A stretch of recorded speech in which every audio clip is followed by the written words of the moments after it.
سلام بچه‌ها، چطورین؟ امیدوارم که حالتون عالی باشه و اسم من راستینه و خیلی خوش اومدی به چنل من.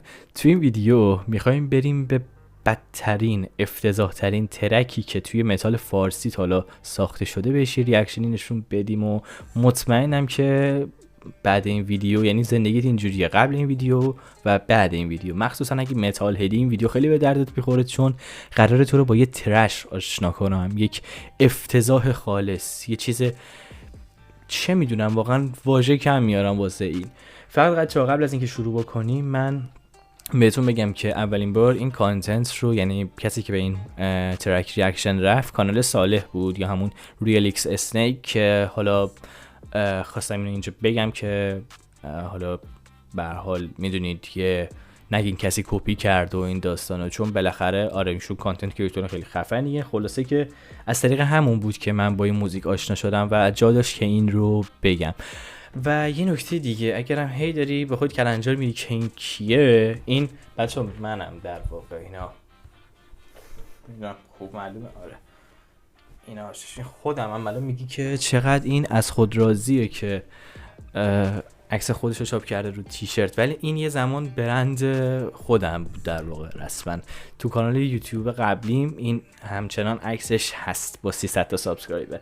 anyway بگذاریم بریم سراغ ترک لبخند از بند لبخند. بچه ها میگه که به خاطر زنت منم با زنت. واقعا نمیدونم چی بگم و داستانی هم که این موزیک داره رو بهتون میگم. بریم شروع کنیم.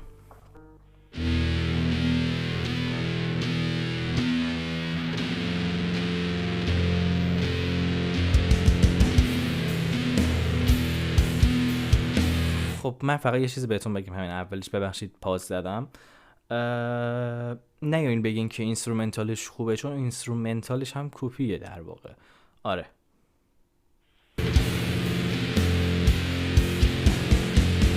متشکرم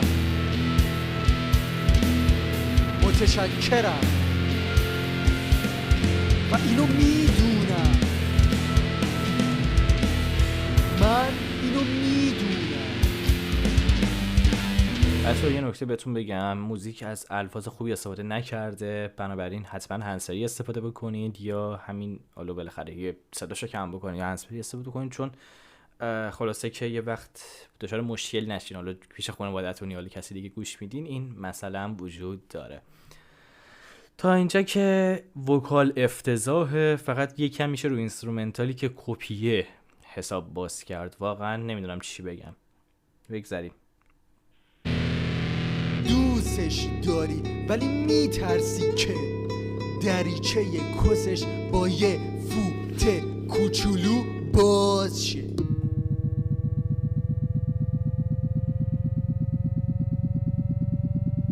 تو بری بهش که زنت حال میکنه، تو بری بهش که زنت حال میکنه، تو بری بهش. من چرا دارم هد میزنم با این حال میکنه؟ ای آقا خانوم، ای خانوم آقا. بس داستان موزیک اینه که این آقایی که حالا خواننده این ترک باشه توی یه مهمونی شرکت کرده و حالا اون شخصی هم که داره بهش دیس میده هم تو همون مهمونیه، که حالا اون دوستش یا حالا هر کسی که هست یه همسری داره. بعد همسر اون آقا اومده به خواننده ما یه حرفی رو زده که حالا در ادامه بیشتر متوجه میشین و این بهش برخورده و اومده این آهنگ رو نوشته و خیلی جالبه. احساس میکنم که قشنگ حرفایی رو که شنیده رو آورده یه آهنگ کرده. ما همیشه میگیم صحبت کردن در برابر بهترین ها خیلی آسان تره، یا فوق‌العاده است دیگه. طرف ریف گیتارش خوبه، نمیدونم ملودیش عالیه، مثلا چه میدونم خیلی چیزاش، ریتمش فوق‌العاده است، ولی بدترینه بچه‌ها. یعنی از این بدتر شما سراغ ندارید قطعاً. بریم. آیا عشق آنقدر خوبه که به خاطرش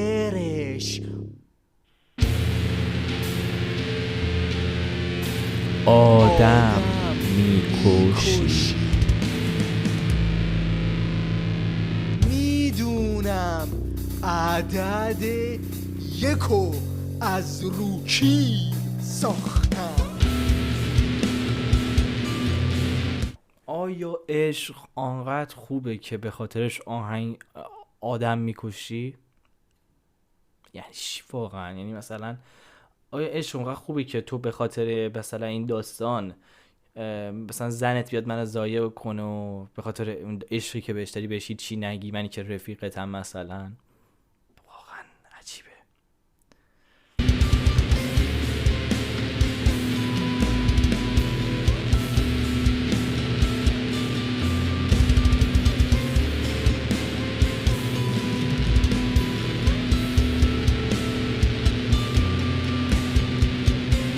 کاورارتش هم مزخرفه واقعا.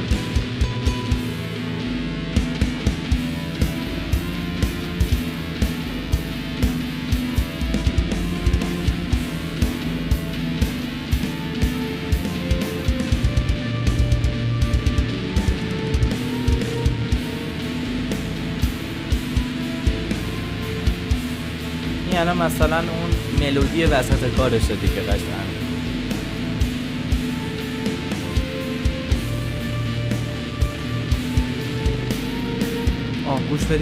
گوش بدید. خانوم صفره. هیچ، واقعا خانوم صفره. یعنی چقدر یه آدم میتونه سکسیست باشه آخه. آره قبول دارم همه ما تو ایران بزرگ شدیم و به یه اندازه قطعا سکسیست هستیم، ولی این یارو دیگه تهشه.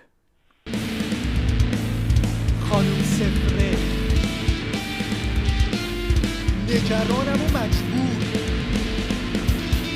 نگرانم. یعنی نگران چی؟ مجبور برای چه کاری؟ مثلا یعنی چی؟ ببین نگرانم و مجبور. بابا یه ذره به فکر من باشی. سرم کن کس بده من. متوجه شدین؟ این دقیقاً داره از جانب خودش صحبت نمیکنه، داره از جانب اون یارو صحبت میکنه که حالا زن داره. میگه نگرانم و مجبور، زنم داره فلان میکنه و من نمیدونم دیوونه میشم. چی داره میگه این یارو؟ آره داره از زبون اون یارو صحبت میکنه. پراتون ریخت نه؟ حالا ادامهش. زنم میخواد کس بده من نمیخواد. زنم داره کس میده من کور میشم. زن من داره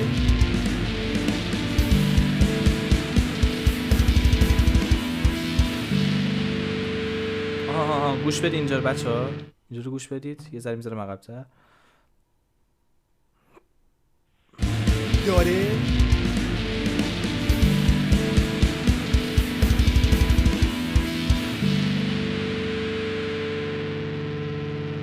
تو برینی بهش که زنت حال کنه. تو برینی بهش که زنت حال کنه. تو برینی بهش که زنت حال کنه. بله. آدما میگن هیچی نگو.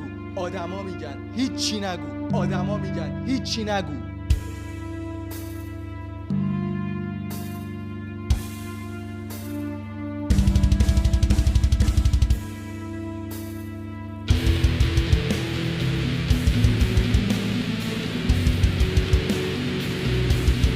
بریم بهش که زنت حال کنه. منم با زنت. عالی. بهش که زنت حال کنه. منم با زنت. که زنت حال کنه. منم با زنت. یه حوصله ندارم اوترو کارو گوش بدیم. واقعا افتضاح بود این موزیک و نمیدونم، امیدوارم اینجور افراد تو جامعه درمان بشن، چون بهم ثابت شده حتی اگه توی مهمونی هم بری، اگه آدم اوکی باشی، آره قبول دارم مشکل بعضی وقتا میتونه از اطرافیانت باشه، ولی تو خیلی از مواقع مشکل از خودته که نتیجهش میشه این. وای من قربون خودم برم، راستی خیلی این لباس دوست دارم. آره بچه‌ها امیدوارم که حالتون به اندازه کافی بد شده باشه با این موزیک. راستی اگر هم دنبال دانلودشین یه سر به چنل تلگرام هم بزنید و اینو گذاشتم. براتون و در کل این که خلاصه این هم بود از بدترین آهنگی که تا حالا متال فارسی به خودش دیده و امیدوارم دیگه از اینجور آهنگا نیاد بیاد. راستی ما کانتنت میخوایم. خلاصه که آره بچه‌ها خیلی دوستتون دارم، مراقب خودتون باشین. اگه دوست داشتین میتونین ویدیو رو لایک بکنید یا عضو کانالمون بشین. در ضمن من یه دونه چنل دارم تو تلگرام که بعضی وقتا توش وایس میذارم، البته تازه شروع کردم، فعلا چیز آنچنانی اون تو قرار ندادم. بعضی وقتا وایس میذارم باهاتون صحبت میکنم، یا اگه انتقادی چیزی داشتین میتونید توی ناشناس مطرح بکنید، انتقادی، پیشنهادی، چیزی حتما میخونم و اگر دوست داشتید یه کامنت برام بذارید. اینستای منم هستش. خیلی دوستتون دارم، بیشتر از این ویدیو رو کش نمیدم. به ایام بعد از تعطیلات دیگه بعد کم کم خوش آمد دیگه. میبوسمتون بچه‌ها، روزای خوبی رو داشته باشید. فعلا